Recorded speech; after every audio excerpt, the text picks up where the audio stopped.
Louisville Ford. This week, the Penn State Nittany Lions crowned NCAA volleyball national champions, the pinnacle of the sport. It was also the pinnacle for Suzanne Lowry, who has also worked her way to the top, literally.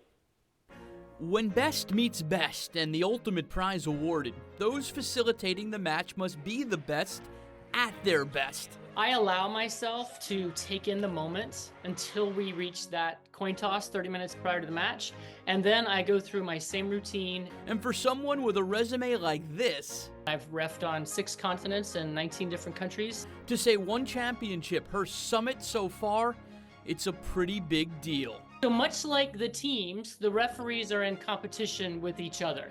So the very first night of the tournament, there's 64 teams and there's 64 referees. And every time it halves, the teams half, the next night is 32, the next night is 32 referees.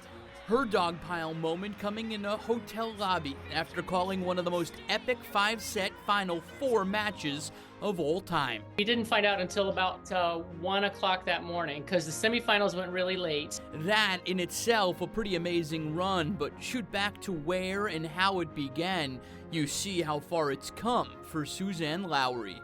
I grew up in a tiny town in South Carolina called Due West, South Carolina, and so Charleston was like the big city when I went to play there, and so I always wanted to try to spend my summers in Charleston, and so I worked for the Mount Pleasant Rec Department, and they said, hey, we have this volleyball league, would you like to be our referee for our volleyball league played over in the town center?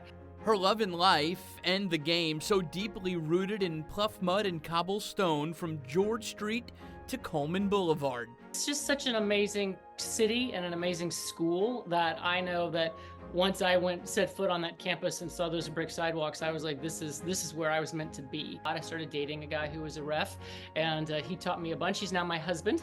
So the journey began, a journey culminating in Louisville on Sunday. Ref the match in the football stadium last year where we broke the world record. And so that had a lot of pressure, but it wasn't the same pressure as a national championship. You've done this, what's the next goal? Maybe I also ref beach, and so hopefully a shot at the LA Olympics. Easy for the low country to root for the best there is at staying neutral.